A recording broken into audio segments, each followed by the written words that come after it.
बिस्मिल्लाहिर्रहमानिर्रहीम जी। आज हमारा जो लेक्चर है ये है एफएससी या आईसीएस पार्ट 2 ऑनलाइन क्लासेस में स्मार्ट सिलेबस के मुताबिक आज हमारा लेक्चर नंबर 6 है।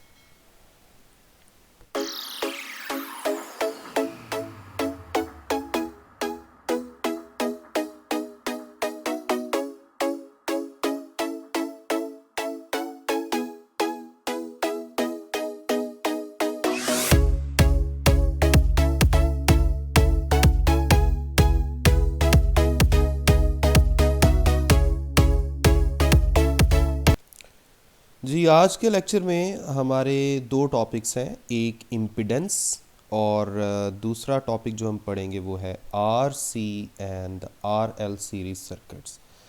सबसे पहले इम्पिडेंस जो है ये एक छोटा सा शॉर्ट क्वेश्चन है, पहले हम ये देख लेते हैं।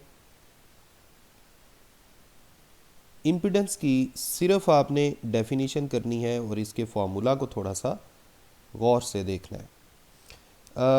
इम्पिडेंस असल में है क्या? अगर एसी सर्किट्स में आर, सी और एल इन तीनों में से कोई से दो या तीनों कंपोनेंट लगे हों, कहने का मतलब ये है एक से ज़्यादा। अगर एक से ज़्यादा कोई भी कंपोनेंट लगे हुए हैं तो फिर इनकी जो कंबाइंड ऑपोजिशन होगी उसे हम नाम देंगे इम्पिडेंस। ठीक है। So combined effect of resistance and reactances, यानी आर के साथ चाहे कैपेसिटर लगा है चाहे इंडक्टर लगा है, तो इनके जो कंबाइंड इफेक्ट की जो कंबाइंड ऑपोजिशन है इसे हम बोलते हैं इम्पिडेंस। और इसका जनरल फॉर्मूला ओहम्स लॉ की मदद से हम क्या लिख सकते हैं? हम जानते हैं ओहम्स लॉ कहता है रेजिस्टेंस या opposition is equal to potential divided by current.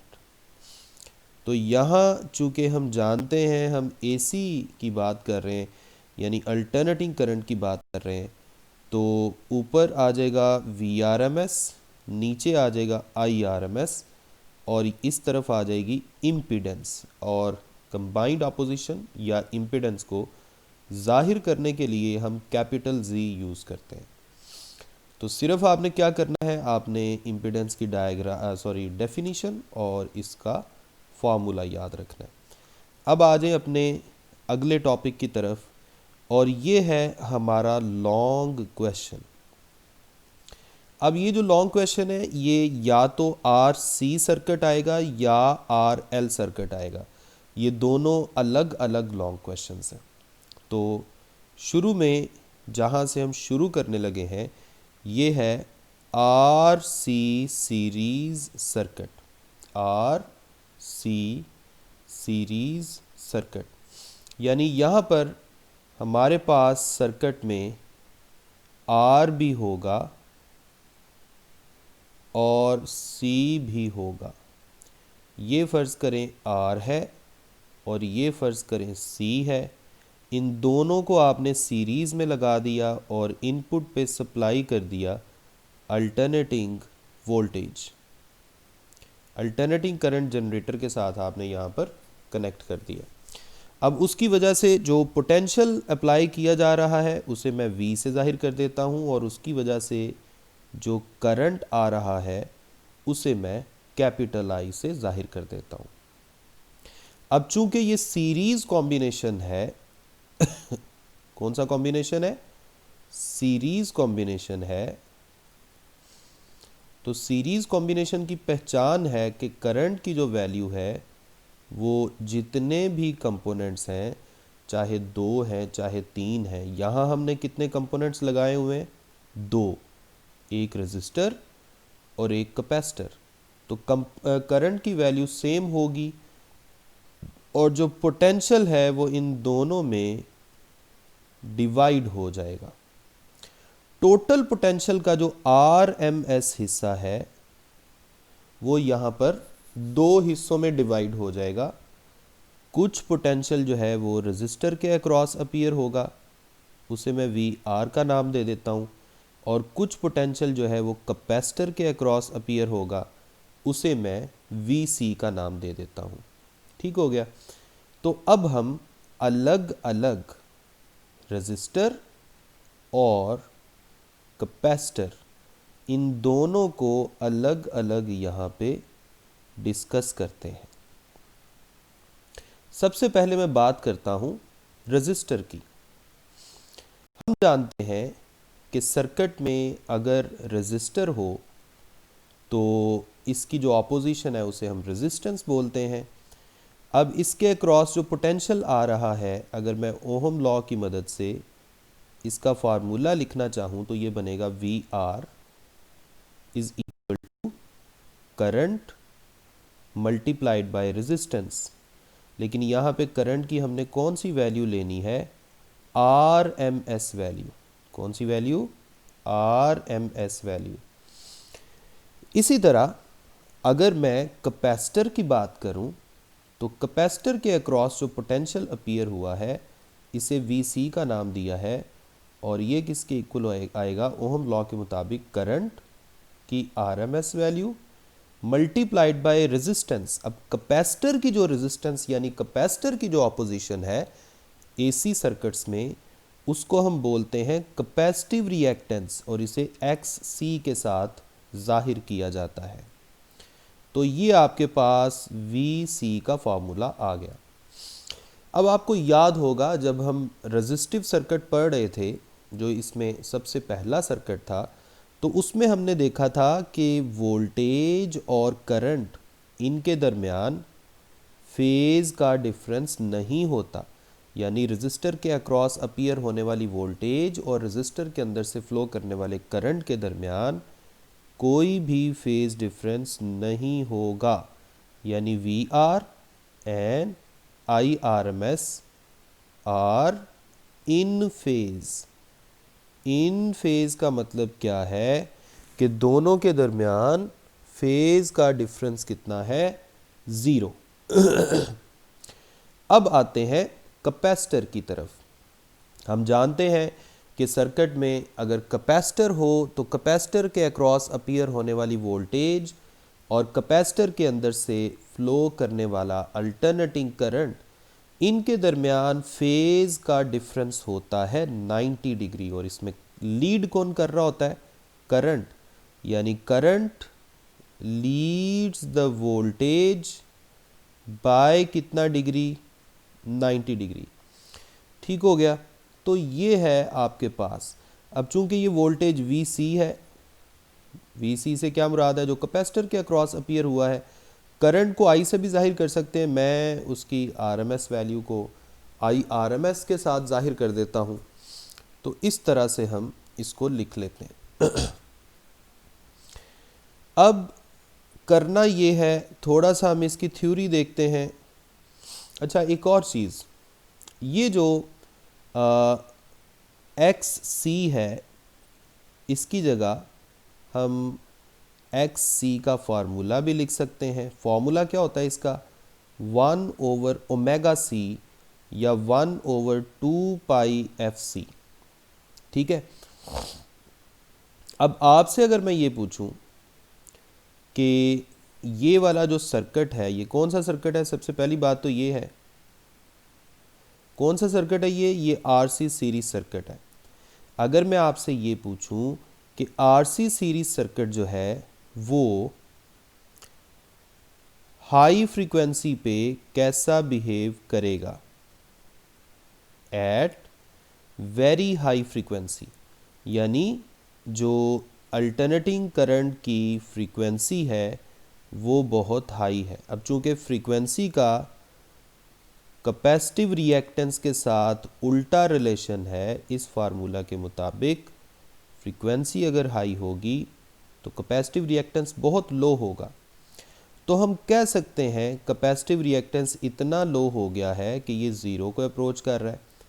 अगर ये ज़ीरो को अप्रोच कर रहा है तो हम ये भी कह सकते हैं कि जो कैपेसिटर है सर्किट में लगा हुआ जो कैपेसिटर है इसने ऐसा ही बिहेव करना शुरू कर दिया है कि जैसे ये सर्किट में है ही नहीं, तो फिर आपका जो RC सीरीज सर्किट है ये अब क्या बिहेव कर रहा है, सिर्फ और सिर्फ रेजिस्टिव सर्किट के तौर पे बिहेव कर रहा है, रेजिस्टिव सर्किट के तौर पे बिहेव कर रहा है। तो ये एक छोटा सा MCQ है जो आप अपने माइंड में रख सकते हैं।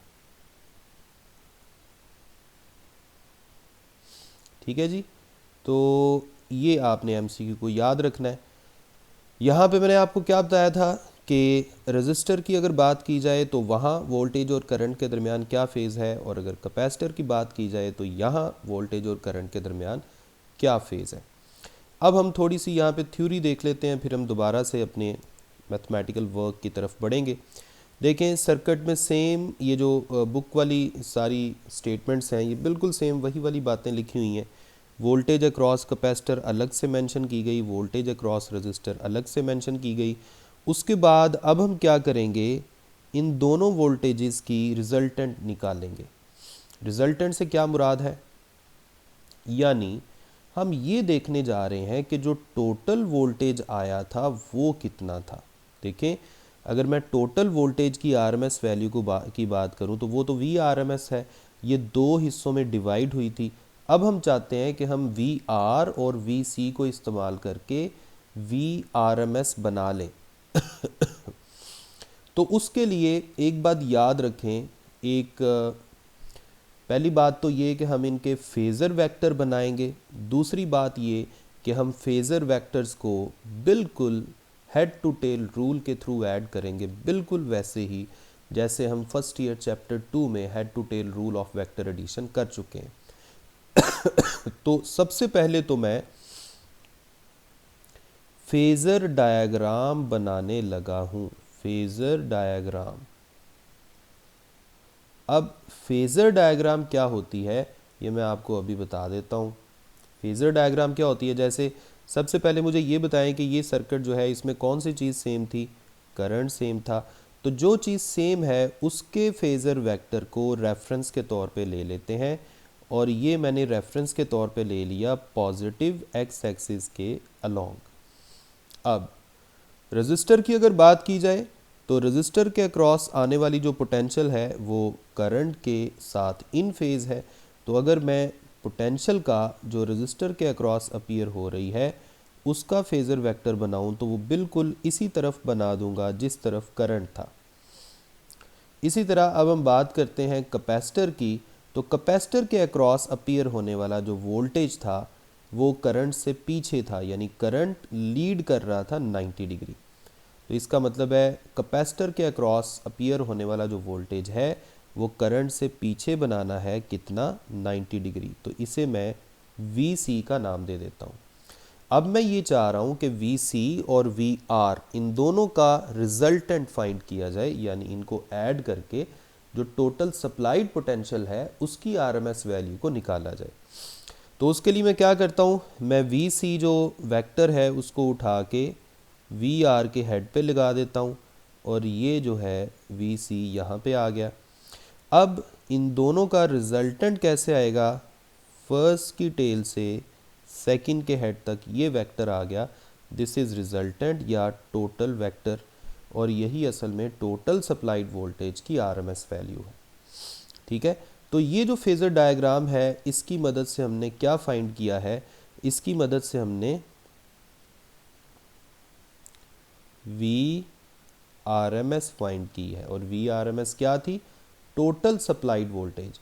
अब अगर आप ये वाली ट्रायंगल देखें तो इस पे पैथागोरस थ्योरम लगा के ये बेस है, ये परपेंडिकुलर है और ये हाइपोटेनस है।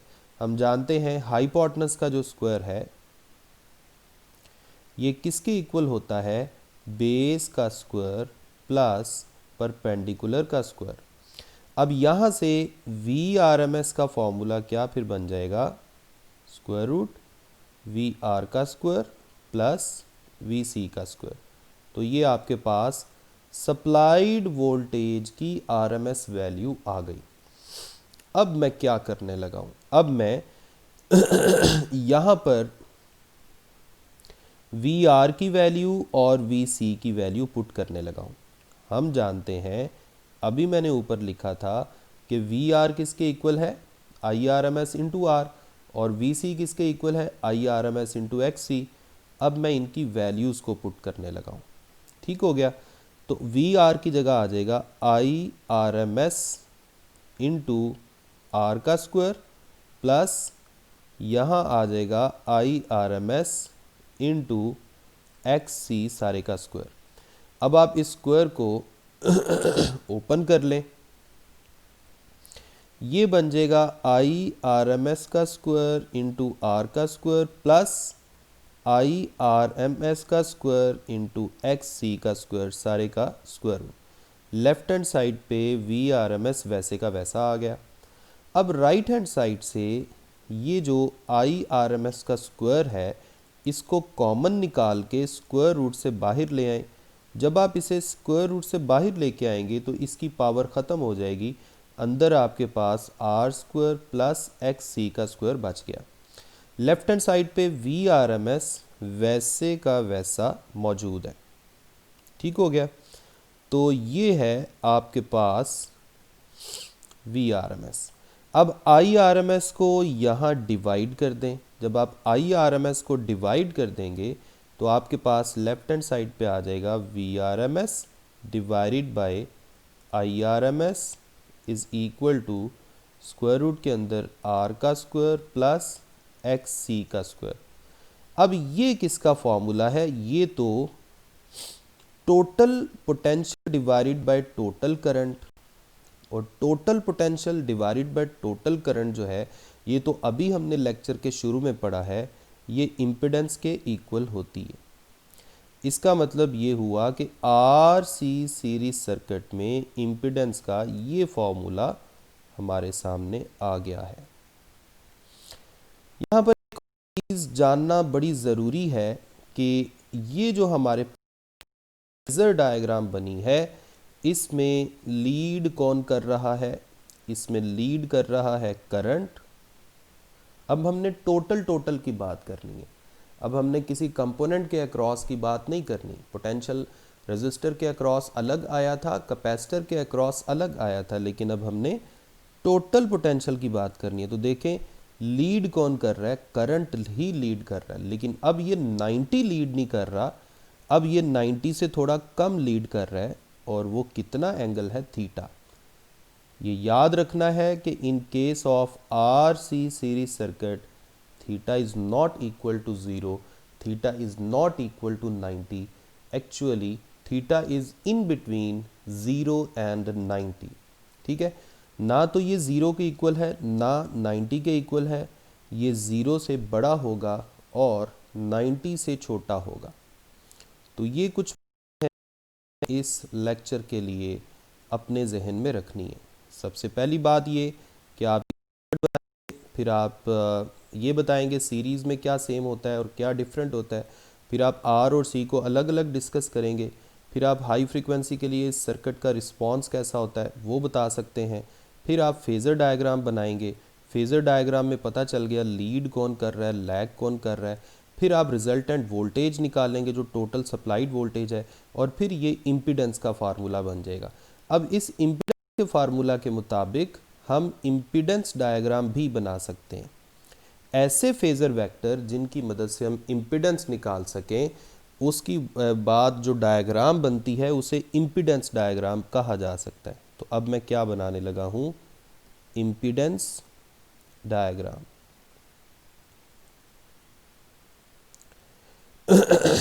तो देखें इम्पीडेंस डायग्राम में कोई फ़र्क नहीं है, बस वी आर के जगह पे आपने सिर्फ रेजिस्टर लिख देना है, रेजिस्टेंस। जहाँ वी सी था उसकी जगह आपने एक्स सी लिख देना है, कैपेसिटिव रिएक्टेंस। इसको ऐड किया, ये कैपेसिटिव रिएक्टेंस आ गया, और इन दोनों का जो रिजल्टेंट है ये क्या होगा, इम्पीडेंस। और यहाँ भी वही वाला थीटा एंगल बन रहा है जो ऊपर वाली फेज़र डायग्राम में आपको नज़र आ रहा है। तो ये अगर आप गौर करें तो यहाँ भी वही वाली राइट एंगल ट्रायंगल बन रही है जो ऊपर बन रही थी, बस ऊपर जो वैल्यूज़ थी वो वोल्टेज की शक्ल में लिखी हुई थी और करंट की शक्ल में, और अब जो वैल्यूज़ हैं ये सिर्फ रेजिस्टेंस या रिएक्टेंस की शक्ल में लिखी हुई हैं या इम्पिडेंस की शक्ल में। अदरवाइज़ ट्रायंगल बिल्कुल एक जैसी है। अगर आप गौर करें तो इस ट्रायंगल से अगर पैथागोरस थ्योरम यूज़ किया जाए, निकाला जाए या इस्तेमाल किया जाए तो सेम यही फार्मूला बनेगा जो इस वक्त आपको इम्पिडेंस की शक्ल में नज़र आ रहा है, जिसको मैं अभी अभी हाईलाइट कर रहा हूँ। ठीक हो गया। तो ये था आपका कौन सा circuit, R C series circuit. कौन सा सर्किट है ये? R C series circuit. इसमें आपने ये वाला जो यहाँ सर्किट बना हुआ है ये उल्टा सर्किट बना है, इसको नहीं देखना। जो मैंने सर्किट यहाँ पे बनाए हैं ये आप देखें, सर्किट भी ये है और इम्पीडेंस डायग्राम भी यही वाली ठीक है, और ये सारा कुछ मैं ये एक नज़र आपको तरतीब से दिखा देता हूँ ताकि आपको बाद में समझने के लिए आसान। सबसे पहले स्टेप पे ये आपने करना है, फिर आपने हाई फ्रीक्वेंसी के लिए रिस्पांस लिख देना है। उसके बाद आपने फेज़र डायग्राम बनानी है और फेज़र डायग्राम की मदद से आपने टोटल सप्लाइड वोल्टेज की आरएमएस वैल्यू का फार्मूला निकालना है। उसके बाद इस फार्मूला को आगे सॉल्व करते हुए, यहाँ पे इसको सॉल्व करते हुए हम इम्पीडेंस का फार्मूला बनाएंगे, और इम्पीडेंस के फार्मूला को अगर देखा जाए तो हमें पता चलता है कि इम्पीडेंस का जो फार्मूला है वो बिल्कुल इम्पीडेंस डायग्राम को वेरीफाई कर रहा है। और आखिरी चीज़ जो रह गई है वो है फेज़ डिफरेंस। ये किस किस के दरमियान फेज़ डिफरेंस है? ये टोटल सप्लाइड वोल्टेज और टोटल रिजल्टेंट करंट के दरमियान फेज़ डिफरेंस है। अभी हमने यहाँ देखा कि यहाँ पे लीड कौन कर रहा है, तो यहाँ टोटल सप्लाइड करंट की आरएमएस वैल्यू लीड कर रही है वोल्टेज की आरएमएस वैल्यू से, और कितना लीड कर रही है? थीटा, और वो कितना होता है? 0 से ज़्यादा और 90 से कम।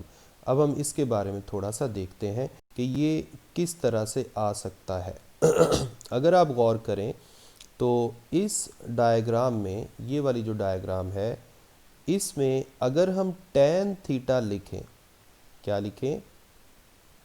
अगर हम tan थीटा लिखें तो tan theta perpendicular over hypotenuse होता है।